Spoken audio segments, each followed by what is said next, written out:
गरीबों को वह अपने आप में अद्वितीय वह देखने लायक है।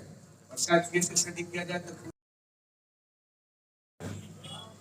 आज जो रोटी बैंक की तरफ से यहाँ पर जो लगाया गया था, आयोजन किया गया था, उस विषय में क्या कहना चाहेंगे आप? ये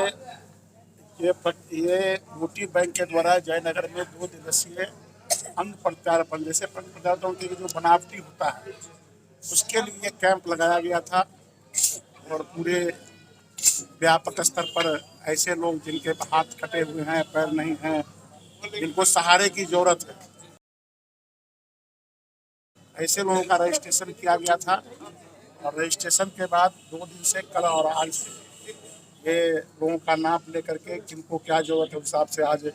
पूरा टीम आकर के उन लोग को, हमको तो यहाँ आने के बाद जानकारी हुई, हम लोग तो पहले समझते थे कि नाप लेकर वो जाते हैं फिर जयपुर से बना कर ये फिर भेजते हैं, लेकिन यहाँ उनका पूरा टीम आकर के यहीं